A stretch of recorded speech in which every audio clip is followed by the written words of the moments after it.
Hello. Welcome to another episode of New to Weeaboo. This is number 11 for the month of December 2019. I am Nemesis, and I'm joined by Alcatraz. Yo. As usual, yes. Let's see, not much, not much, at least as far as we're concerned, not much happening in the anime world too much, other than stuff still airing.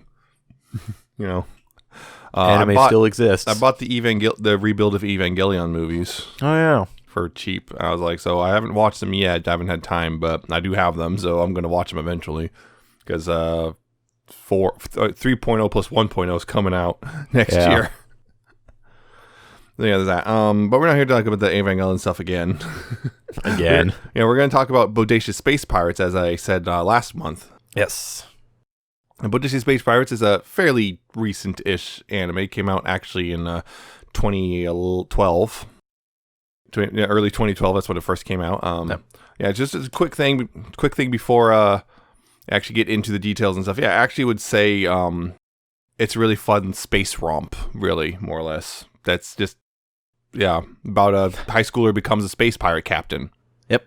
And it's pretty fun. It is. It's 26 episodes long. It's a lot of fun. It's basically, nautical adventure in space.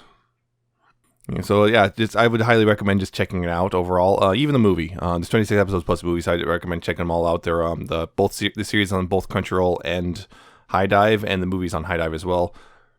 So that's what I recommend. So just tell you that before we get into it, in case you want to watch it before you listen to us. Top out. So the whole thing. The high school girl Marika Kato turns out she's kind of living her normal life. Turns out her dad's a space pirate and he died recently, and she's inherited his captain position on the Benton Maru, a space pirate vessel. Mm-hmm. And her mom was also part of that crew. She was Ririka, or Blaster Ririka, as she was known. And there's this whole thing about piracy in this. The pirates here aren't really pirates anymore. They're pirates in name only, really. Yeah, so like Pinos. Oh, you're going to make that reference. So the planet that they're on apparently was, I guess, seeded by another local group, and then as things usually do, they wanted independence, so they got into a war. And in order to help fight for their war against fight in their war of independence, they essentially recruited the local pirates. Letter of Marquis. They created the Letter of Marquis to recruit the local pirates to be legal and fight against. And, go after the enemy vessels all the time, right? Yeah, and go after them to make them legal. And then the Galactic Empire showed up and took over both of them. and that's ending the war. But because of the Galactic Empire likes to respect regional laws, the Letters of Marquis are still valid. Yep. So they're legal space pirates. As long as they keep up their activities, they're still their piracy is legal, but they do not issue new ones. Is the thing. Yeah, it's a legacy thing. Yeah, so you have to keep them up to date. You have to keep using them in order to maintain them, and you have to do it. There's procedures and things. You can't just go around and randomly. Yeah. Because we say pirates in names only because now it's kind of you're hired to go do to board a luxury vessel and quote unquote steal from the passengers. Yep. Because it's all a big show now. Yep. Basically, they've turned into a show. They also do like deliveries and courier service and whatnot. Stuff like that. Truth is, game was rigged from the start. That's kind of what it is now. So it's still, you're still like danger and still doing work, but it is very much different from what you'd think piracy is nowadays. Yeah, they still are like armed with weaponry and stuff like that. Yeah. Yeah, and so there's that whole thing. There's so there's space travel, and they're capable of FTL and all that stuff. The FTL is interesting. It's not FTL. It is FTL, but it also isn't just FTL. It's what do they call it? Do they actually call it? It's slip space, isn't it? They don't actually call it that, but if you want to think slip space, hyperspace, Z space, hyperspace. Whatever. They call it hyperspace. Yeah, it's all that sort of thing. Especially in the movie, that became a big point. Mm-hmm. So they move into hyperspace, which lets them go faster and then come out of hyperspace. One line 5,600 times faster than light. Mm-hmm. That's quite fast. Yep, it's probably faster than normal speed of light because again, the speed of light increases in hyperspace, which is how it works. That's their their space magic way of doing it. Yeah, don't think about it. Yeah, there's already a crew for the Benton Maru because, of course, why did not have a crew? Of course. Yeah, we got Misa, Kane, Hayakumi, Kuri, Schnitzer, Desandaimi, and Luca. Let's see. Misa is kind of she's a medic, first mate, that sort of thing. She's one of the first people who meets Marika. And it's along with Kane, who he's a helmsman, but he also is posing as a homeroom teacher for a while. And he actually went about and do it the legal way. Yeah. He was an officially accredited teacher. But Hayakumi, he's a radar dude. He also hates having his ship damaged. He's probably the one who has to fix it and clean it. No, that's Sandaime. Is it? Yeah. He's the engineer. Oh, yeah. That's the one. Kuri, she's the electronic warfare specialist. She sits there eating snacks like Pocky and whatnot, all this stuff. The thing is, she's someone who's like, the way she looks is not how other people prefer her to look, shall we say.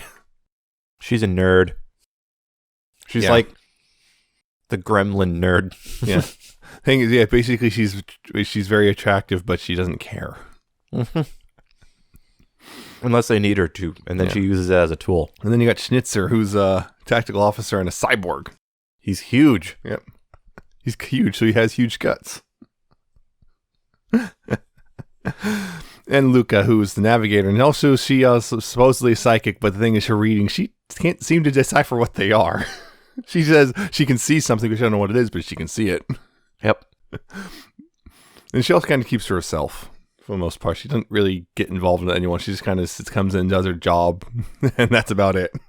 And people don't notice when she goes missing. Yeah. Well, that happens when you get replaced by a robot. Yep. Yeah, so you got those are the crew. Of course, there's another girl, Chiaki Kurihara, who's the daughter of another space pirate captain, and she shows up because of the whole, passing of the torch, I guess, from the old captain, new captain, the Benton Maru. She wants to see what's up with that. She's also very standoffish. Very much. She's a very serious person, except for the occasional thing, like say when a parfait is put in front of her. She really likes those chocolate parfaits. Yes, she likes those a lot. Yeah, but like she's like Marika's best friend, more or less, at this point. Best friend. Yes, best friends. I'll get into that stuff a little bit. And of course, you got so Marika goes to Hakuo Academy. I think I'm pronouncing it right. That's something like that. Yeah. And it's she's part of the yacht club. She's already part of this, so she's already kind of got the whole space sailing thing in her blood. Yep, because she already pilots yachts, and she's pretty decent at it too. Well, she's part of this yacht club, and there's a whole bunch of characters there. There's a whole bunch of them that I'm not going to go off and list the names for them because a lot, but except for two, Jenny Doolittle and Lynn Lambretta. Those are probably the two most important of the yacht club. Yes. Jenny started Although out... I gets her own episode pretty much. Yeah, I does as well. Jenny started out as the president when the series starts. Jenny is the president because she's a third year. She's and third Lynn year. Is a second year, and she was vice president. Yep. Jenny is she's part of she's a daughter of a very big, successful CEO type person. Yep. She's the heir to a major space shipping conglomerate, as the Wikipedia article puts it. And this comes to a head later on. Yeah, later on. And Lynn is a hacker. Lynn. And Jenny is like, I like this hacker person. I want her in my club. Yeah, and of course, later on, there's also Guru Serenity and Grinhild Serenity. Yeah, they're, Yes, the Serenities. The princesses. Yep, and there's a bunch of pirates and whatnot as well. But yeah, the princesses, which the Serenity, those things, I don't know. I suspect, particularly Greer is a reference to Sailor Moon. Because her name is Serenity, and she's got long, blonde, twin-tailed hair with blue eyes, which is very much like Sailor Moon. I wouldn't know. Yeah, you wouldn't know. I should have to watch that sometime. Yeah, sometime. I suspect it's a reference. It's gotta be. It's just too on the nose. I mean, her design even is just very similar to Usagi's.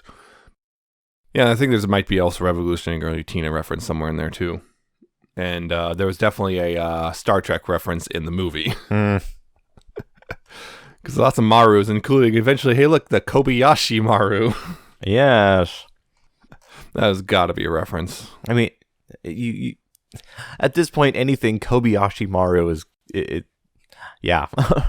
Yeah. So the whole thing is, she becomes a pirate and she has to learn how to be a pirate captain, and Marika has to learn how to be a pirate captain and whatnot. Well, she's kind of a very I guess, optimistic person. She is. She's also she's a natural leader as well. She just kind of, even when she wasn't officially in charge, she'll somehow take over and just kind of know where to go, take things. Yeah. She got the leader's instinct. Yep. Yeah, and so, but she's also sometimes a bit clumsy about it. Constantly late. Well, she's also a high schooler. Yeah. So, of course, gotta get that toast. Gotta get the rush toast off to school. Yep.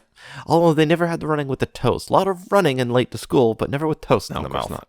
That's too on the nose. It would be. Yeah, Marika, lives with her mom, Ririka, who she calls Ririka, not mom, for the most part, which is odd. I think there was a couple times in this series where she actually did. Yeah, that's what I said most of the time. You did call her mom a couple times, but it's still weird. It's like, why did she do that? They're clearly not at odds. They're not like it's not like they dislike each other or anything. It's just, because you see that sometimes where a kid will just not refer to their parent by like mom or dad. They'll say their name because, I don't know, some weird attempt to try to distance themselves from the parent. Yeah, but not there. No, she get along great. Really well. And her mom even shows her how to use guns. Yeah, this rifle that just blasts a massive hole in a tank. Yep. It's like, oh, okay. Oh, all right. Yeah. So Marika takes over, and they go. You got the arc of her just learning the ropes and stuff, and then you got the whole Serenity arc thing with the golden ship, and then there's also the bit with the sixth crew, and then eventually you got the final bit with the pirate hunter. Yeah, yes, the pirate hunter. Yeah, there's multiple arcs there, and they all, are pretty self-contained, and they work pretty well. So it's nice, you can binge watch that one arc and then leave it for the arc for the next day. Yep. And then there's the movie. Yeah, there's a movie as well. Yeah, so it's just a crazy, fun adventure. It is. It's a lot of fun. One of the things that I was pleasantly surprised about is that there's basically no fan service. Yeah, almost no fan service. It's just stuff you could debate about, but it's essentially not really that. That's why. Yeah, that's why I said basically. Like, I think one of those things. It's one of those things where it's like you could argue about whether or not it's a fan service and whether or not it's intentional, like outfits and. Yeah, there's only like 2 scenes that I can think of it in the series near the beginning with, I think it was Misa. Yeah. One of her outfits in particular. Yeah. Kind of leaned over and a bit, and you see cleavage. You could argue about the spacesuits as well, because they are a little weirdly form-fitting.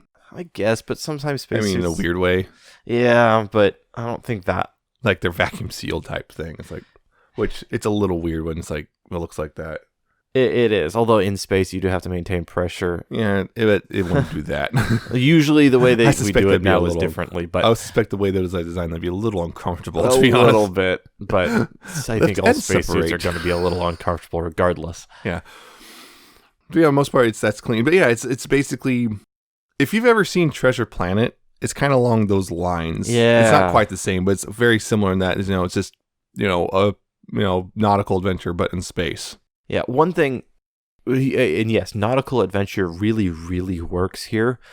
And a lot of different space series and stories and stuff like that, they basically all treat space like the sea. That's just usually how it works. And that's, if we were to do it in real life, that's probably how we would do it. It makes the most sense. They kind of go all in here, though, because they start using a lot more nautical terms, and they even, like, especially in the movie, they start adapting space itself to act a lot like water. Yeah. I mean, they have hyperspace submarines. Submarines and diving and stuff like that into hyperspace. And it's like, okay, it might be taking the water part a little far, but whatever, it's fine. It's fine. it makes a good story. Yeah, it's one of those things you just kind of let it go, because why would you not? And the spaceships are piloted with a big helm wheel, the big wooden wheel that you see on the boats. Why not? Because it looks cool. Yeah. All this high-tech stuff and then wooden steering wheel. Old school wooden steering wheel. Why not do it that way? Rudder wheel, I think. Whatever. It looks cool. Man, It's been interesting though. Yeah, but there's a whole thing with the electronic warfare, which is not the thing on old piratey stuff. No. I mean, it probably is now, but Well, yeah, it would be now. But the thing when people think of pirates, think of wooden ships in the 1800s with masts and sails and all that stuff, cannons and the black flag and all that stuff. Yeah, well, they got the masts and the sails and Of sorts. of sorts. Like it's an antenna, that's their sail. Yep. Or some of them. The Some of them are, Odette actually has a full blown sail array, solar array. Yep. To power the ship. Yep. Solar power. Which is kind of what they did in Treasure Planet. Yep. Although didn't they use more actual sail? Yeah, those are actual sails, but they call them solar sails. Yes. But it's the same sort of because bending how that would work. Yeah. They bent the rules and made it non-realistic because it looks cool. It does look cool. Yeah. And it sounds futuristic. It's not realistic, but it sounds cool, and that's all that matters. Yeah, but I mean, one of the early things is when Marika goes on her little trip with her yacht club, and they're just kind of going out in the Odette, and that's kind of Marika's real first experience on a massive ship, The Odette 2. Odette 2, yes. The Odette Which 2. also, there's all thing about the Odette 2 was actually turns out to be one of the original 7 pirate ships from way back in the day that's been retrofitted like crazy, but never went anywhere. It only came up a couple times it was basically I suspect it might be more in the manga. Yeah, we haven't read the manga, so we don't know, but it feels like an excuse to be why the Odette has some of the abilities that it has. It's there's advanced a lot of technology that it does. It's a lot of weird Because little they always things here. we can do this. Well, that's kind of like This a is Deus not a Ex. civilian yacht. Yeah, it's like, we can do this really cool thing in here. Why can we do that? Oh, it's because this was actually a super special ship back in the day. Oh, that's kind of their glossing over what seems to be kind of a Deus Ex at times. Yeah, a little bit. So yeah, so there's that whole thing. It's like that's when it's like, someone's attacking the ship, and they gotta use electronic warfare to fend them off and whatnot. Yep. And then being shot at, and then they're able to use the actual solar sails to blind the other ship so they can't get a clean shot. Yep. Stuff like that. And all the characters are also just generally fun too. Again, They are. Marika's a good main character. So is Chiaki. Yes. Chiaki's just kind of fun just because she's always gets so flustered that anyone starts daring to get close to her. Drop the Chan. Drop the Chan. Drop the Chan. Jackie Chan. Yeah, she clearly cares about Marika. How much she cares. It depends on how tight your shipping goggles are in right now. Tight enough to see it. Yeah. Totally girlfriend.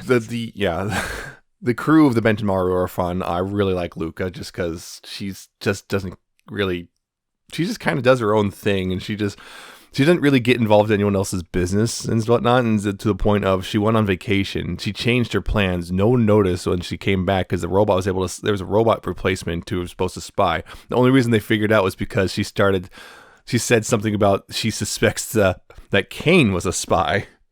That's the only reason they went, because Luca would not care. That's the only reason they figured it out. And then they're like, "Oh God, Luca's dead. This robot replaces this." She's like, "Hi." Just there he is. It's just like, and everyone's like, "Oh, she's alive." Then it turns out Kane also was actually a spy, but for someone else entirely, because he has a twin brother. So the robot was actually right, because the robot was noticing that there's something up with Kane. There's something up with Kane, because I was pointing a little bit the hair popping up, because yes, turns out it was actually also Kane's like the line, brother. it's like, "I know you're not Luca because you're still talking with that hole in your head." Yep. Yeah, she's like my favorite character. Like, even from design point, she's got an eye patch, like, a pirate should. Oh yeah, eye patch there, done. Big old fluffy, floofy purple dress and everything.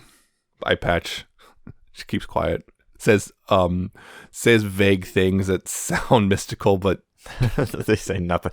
they see it. to give. I can see What do you it. see? I don't know. Okay, Luca. And then at the end, and then the end of everything, she's acting like she was right about it.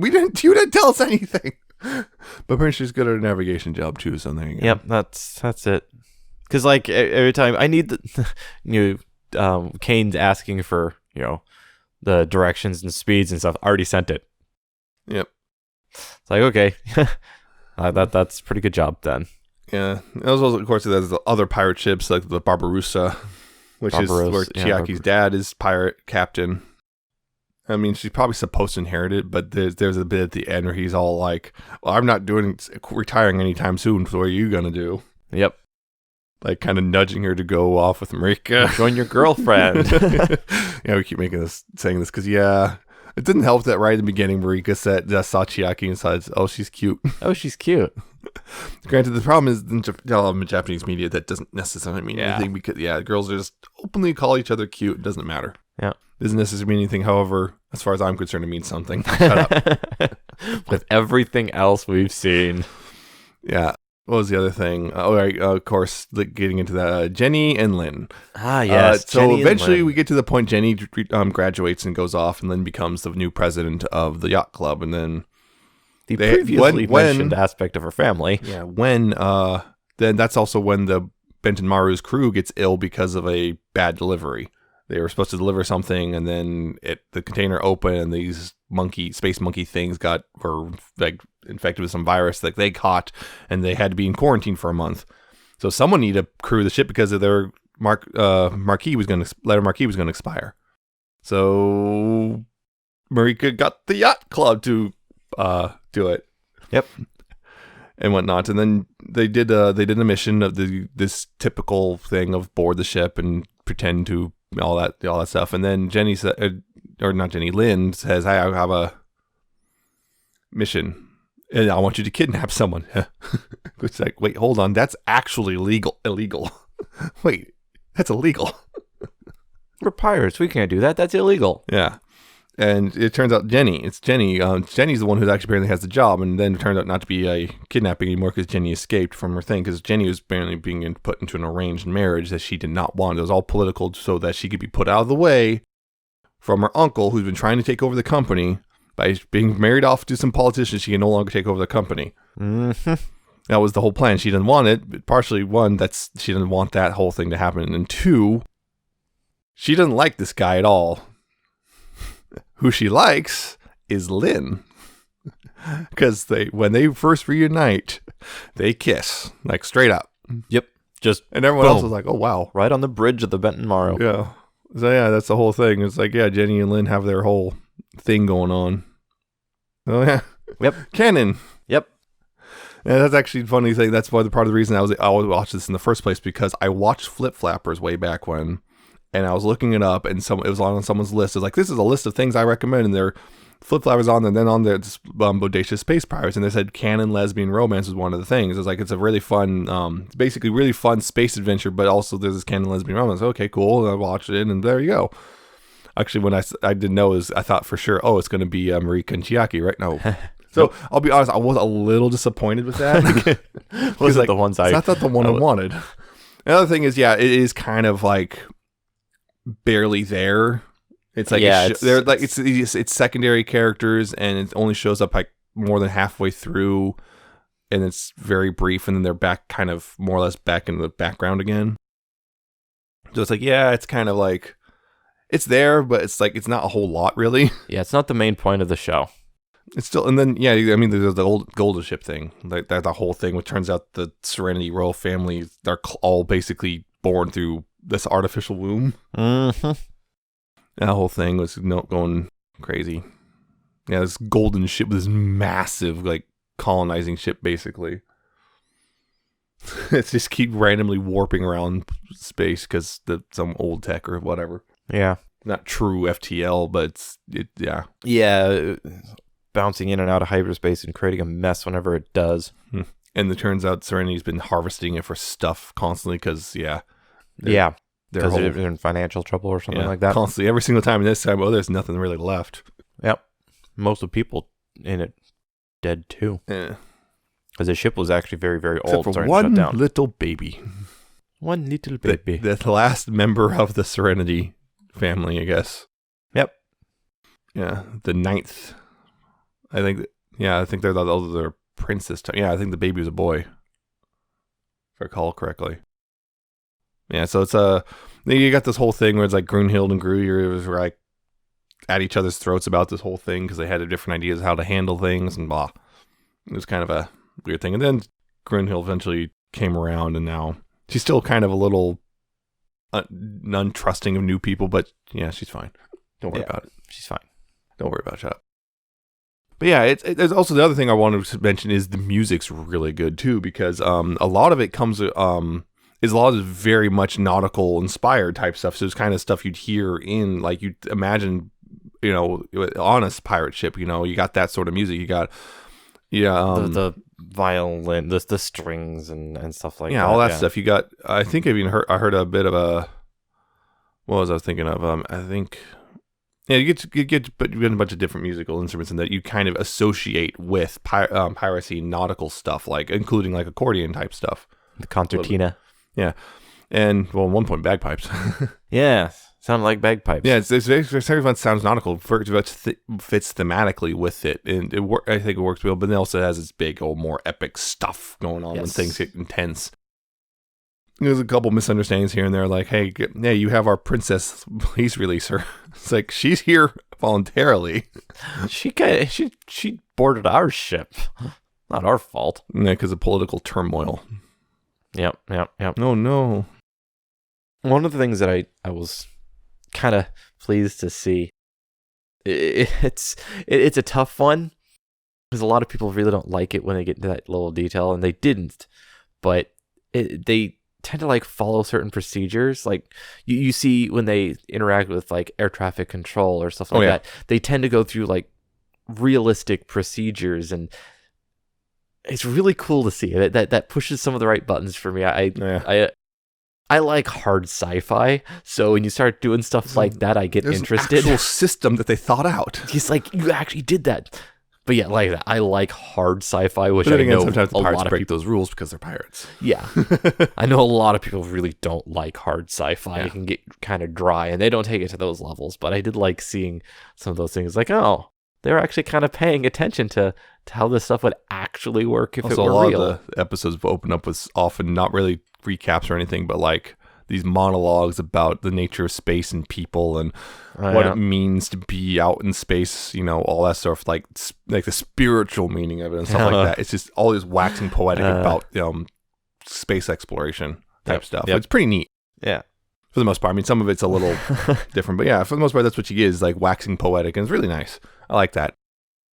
There's kind of a code and everything. There's a bit to the final arc with this pirate hunter. It's like, okay, we're looking out for each other. Now we've got to gather all the pirates to one spot so we can discuss what to do about it. Then it turns out the pirate hunter is also a pirate, except for the Galactic Empire, not the local government, which means they are technically allowed to be there, even though everyone's discussing how to beat them.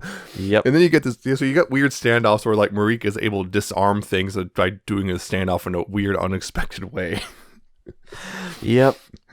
And she just kind of like all friendly. It's like she's basically someone who's just kind of will smile, shake your hand, say, "I'm going to kill you." But she's not. It's not it's not like a transparent, like fake smile thing. It's a genuine. She's being genuinely nice to you, but she's also like, "I'm going to totally defeat you in open combat." Yep.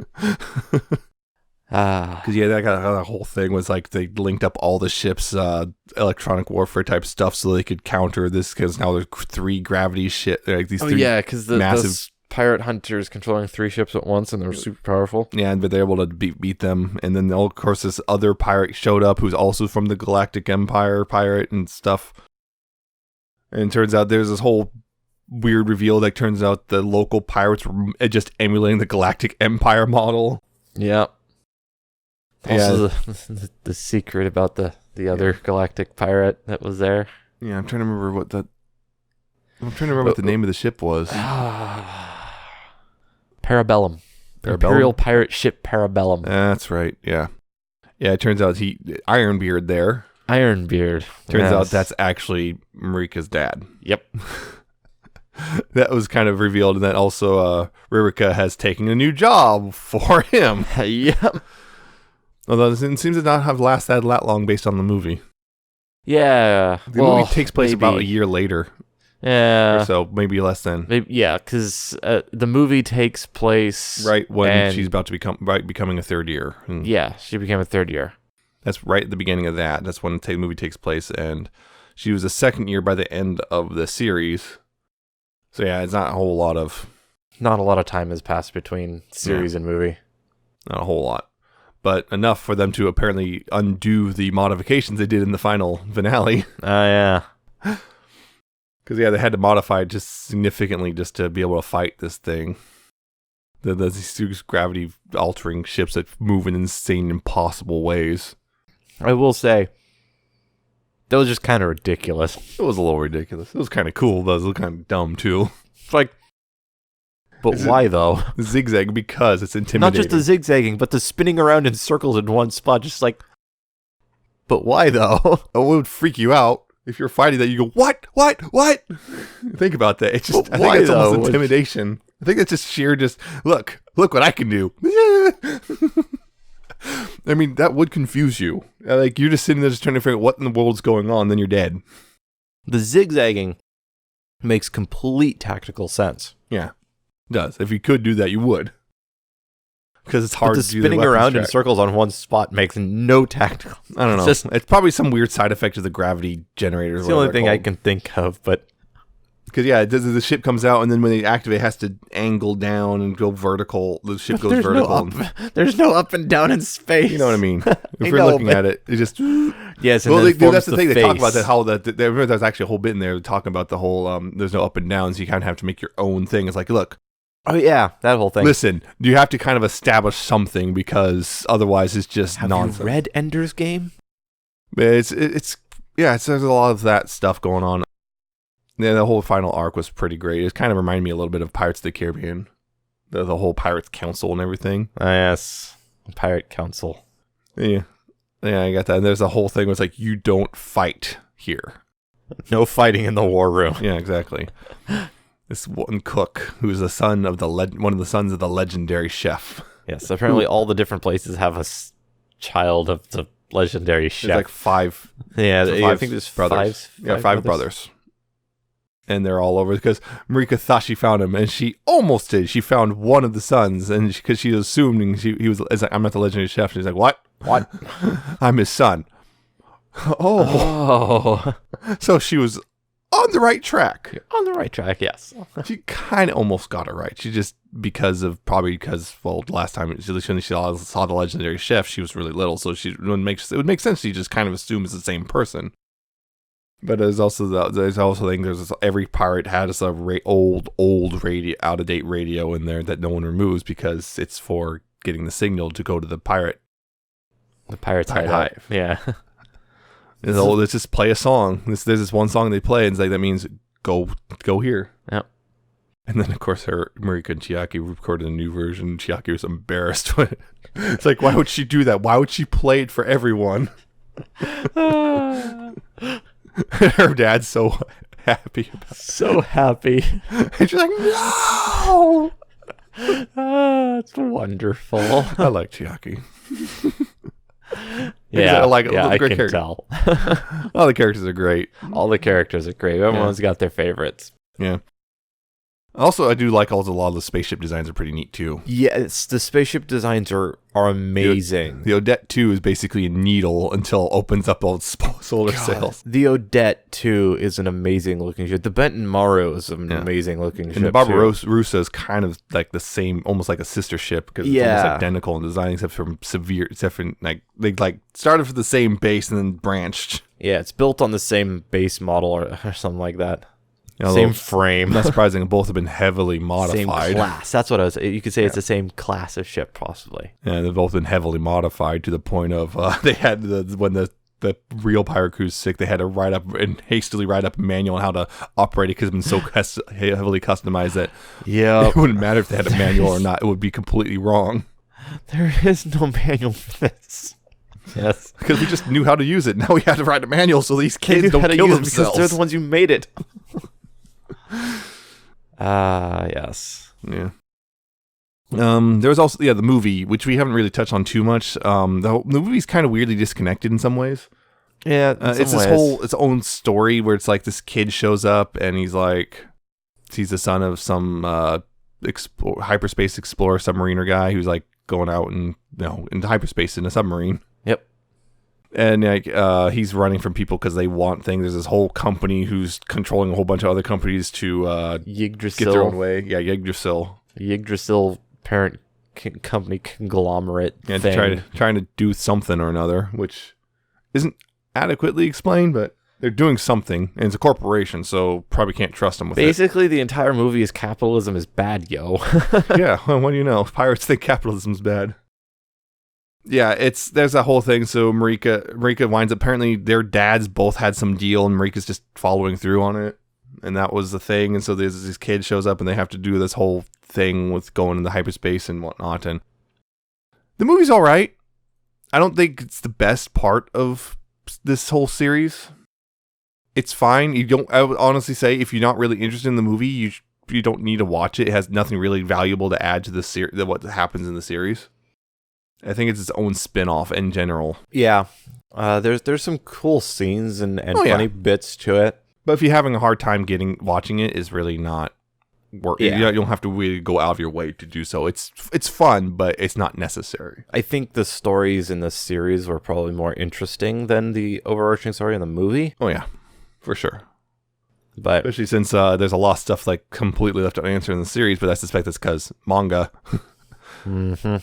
Because the manga went for quite a bit. I'm not sure. Yeah, let's see. Oh, not light novel. The light novel went from 2008 to October 2008 to August 2014. Yeah, that's quite a bit. Yeah, so the movie's it's fine. It's a good movie. Yeah, it's a good movie. It's nothing wrong with it.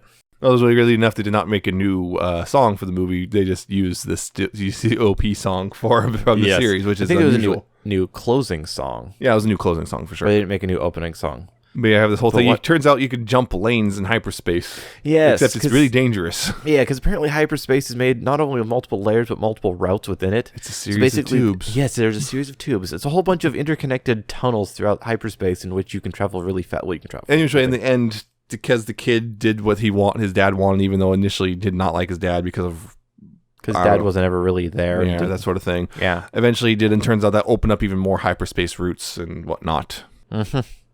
Which I suspect that the Yggdrasil seems like they just wanted to control everything. Yggdrasil get all the money. Yeah, get all the money and close off hyperspace routes. The end game was we get all the money. Yep. Cuz corporation. Yep. And that was kind of ruined. So there you go. We win. Yay. Yep. Not only did they open up even more routes to make it easier to get places that kind of revealed what they were doing. Yeah. The thing is, I think the biggest thing with the movie is it really does the whole thing. Like, we're just going to throw you in the middle of all this. And there's a lot of stuff which is not really well explained. Right. Yep. And it's like with the series, I get it, the manga, but apparently the movie was based off a spin-off manga, which, yeah, I don't know if there's more in the manga or what, but any which way, there's a lot of stuff in there that's. I'm not saying this. I don't think you should have to explain everything. You never should explain everything in a series like this. But there's too little explained. There needs to be some explanation, or else it's going to be like, well, what was the point of all that? Yeah, there's some expectation that you should have at least paid attention to earlier work in the series before you watch a movie that's like this. But you can't expect that much. You have to pre-explain some things and such like that. Yeah. But you really cannot watch the movie unless you've seen the series. Yes. Or else you'll be completely lost. Yeah. There was another thing is the movie was like obviously because the movie is a lot more detailed. Oh yeah. That's more detailed and stuff. The other thing was that's just why I'm thinking like the whatever was going on with Ririka and I guess Ironbeard was kind of over because here's Ririka back at home. Yep, unless they just except now the home is destroyed because she got sieged by, I guess, Yggdrasil. Which did not work out for Yggdrasil. No, did not. There's a reason she called Blaster Ririka. She knows her guns. Yes, she does. She also knows how to fight close quarters. Yep. As we saw when she smashed a hole in a metal walkway with her foot. Yeah. It's like, okay. She's strong. Steel toe boots. Yeah, sure. We'll go with that. One thing I did like was there's an episode where the school participated in a race, and turns out their school's banned because they messed with they altered the course to something really dangerous. Lynn altered it because it says, hey, there's some upperclassman, hey, could you change this? Okay. Done. And then it messed things up so bad, like everyone, it was a failure to the point of only 2 entrants even finished. everyone else crashed and stuff. So like they got banned for 5 years. Now they're back, and everyone's freaking out because oh god, they're back. What are we going to do this time? And now it turns out there's a whole thing like everyone wants revenge on this one school for something that most of them had nothing to do with, except for Lynn. Except for Lynn. Lynn wasn't even racing. And now it turns out they're going back to the old course that they put in there, even though it's dangerous because they've all been training so hard just so they could show, hey, we can do it now. We're going to beat you at your own game. And then, yeah, things went bad anyway because of turns out there's this whole separate people going after Marika. And there's also the thing, which was they hired the Benton Maru to protect them in case this school went and did something. And then they found out the pirate captain, it goes to that school. So like, oh crap, we've been had. And turns out, no, Marika is completely unaware of all of this. So she's like, I'm going to protect this from whoever. Oh, these are the people who are going after the race. Wait, they're after me? Oh crap. You know, that's also when I gets to shine because she's an exceptional pilot. Yep, she's really good at the dinghies. Mm.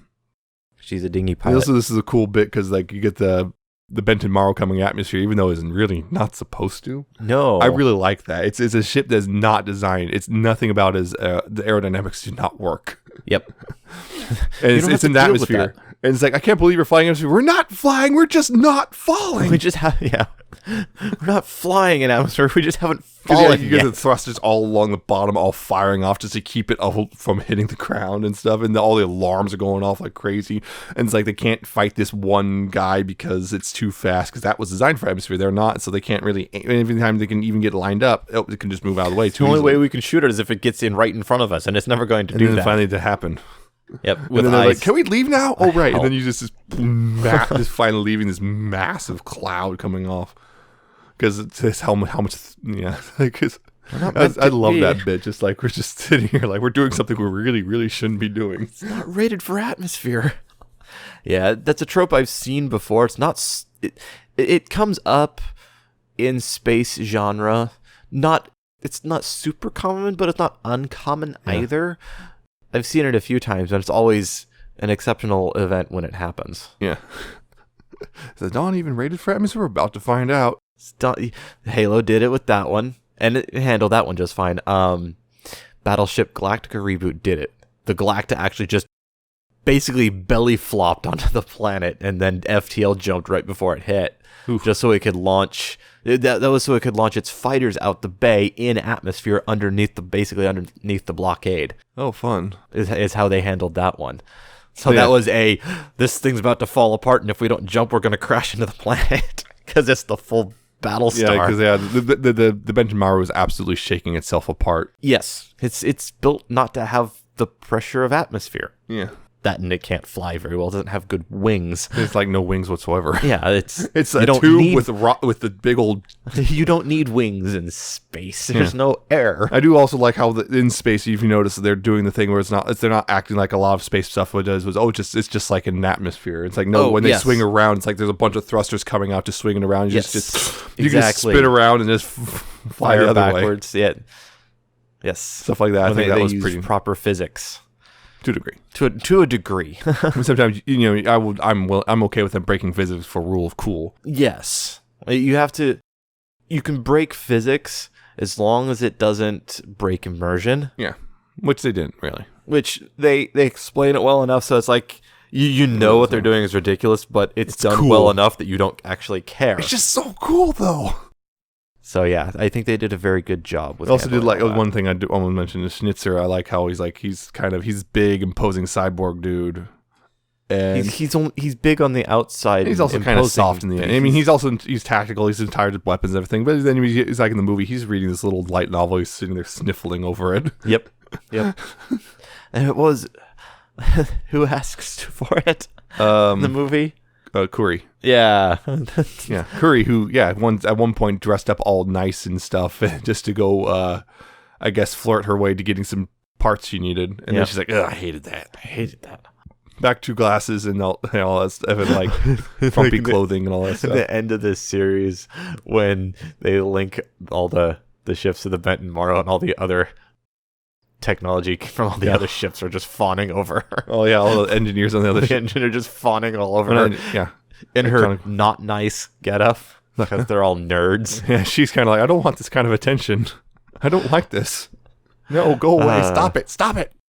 Yeah, so it's a fun time, and I would highly recommend watching it. It is a lot of fun. It really is. Yeah, it's one of those. I was told it's really good, okay, and I was not disappointed. I was not disappointed. It's. I think the thing is, I don't think it's really well remembered. It's actually fairly recent. Again, it came out in 2012 with the movie coming out. In Weird to think that that's recent though. That was 7 years ago. It's still fairly recent for this sort of thing. It's within the last 10 years. Yeah. I'll still think of that. Anything within the last 10 years when it comes to media is fairly recent. The movie came out in 2014. It's somewhat recent. It's a semi-recent anime, and I think got some attention. It did okay, but it's kind of one of those things where it's like people largely forgot about, and that's kind of like, this is one of those things you really should not sleep on. No. This is one you should definitely go watch. It's a good one. Go watch. Yeah, I can't think of much else really without getting crazy into stupid little details and whatnot. Yeah. But other than, it's just fun to watch. It's a fun romp in space. Yep. So, that's it, I guess, for this episode of New to Weeaboo. If you liked it, you could check us out at newtoweeaboo.libsyn.com. That's spelled Libsyn. There are no spaces in that or dashes or any of that stuff. You can just go there, and all the episodes will be there. And also the links to the things I will be listing off over the next few minutes will be there as well. You can also, because, that's not the only way to find us, because you can, do that RSS feed, but you can also find us on iTunes, Google Play, and Spotify, and YouTube. You can search for New to Weeaboo at all of those places. Then find us, subscribe to any of those things. You'll find us any of there when it works. Yay! And you can also contact us. We're newtoweeaboo@gmail.com if you want to say, comment on whatever we just said. Have you watched Bodacious Space Pirates? Is there any anime you think we should watch in the future that, you could recommend to us? So that's that sort of thing, Why not? Or just say, hey, I like the podcast. We like hearing that. We like nice hearing to that hear. people like us. You can also contact us on Twitter @newtoweeaboo. It's follow us, like us, retweet, all that stuff. Reply. And all this, we, again, probably should use it more often because, it's just, I keep forgetting. There's also my personal Twitter. I'm at Nemesis Prime 1. Here's his personal Twitter. He's at Alcatraz with a 77T and an underscore at the end. Those are the ways to contact us, follow us there, and all that stuff. I just retweet things. He mostly retweets pony stuff. What do you know? What do you know? Anyway, Always watching, never tweeting. That's it for this episode. Tune in next month. We will be talking about Izetta the Last Witch. That's one I've been kind of also looking forward to. Oh boy. Yeah, we'll see how that one goes. And also next month, things will be changing a little bit, so stay tuned for that. Hope you enjoyed. Hope you go, if you haven't seen Bodacious Space Pirates, I hope you go look at it, even though you just got a lot of it spoiled for you, but whatever. Sure. Go watch it anyway. Watch it anyway. It's It's fun. It's a fun time. CG's even pretty good. And go, expect it out in space. So anyway, that's it. So we'll see you next time. In fact, we'll see you next year. How about that? How about them apples? So bye. See ya.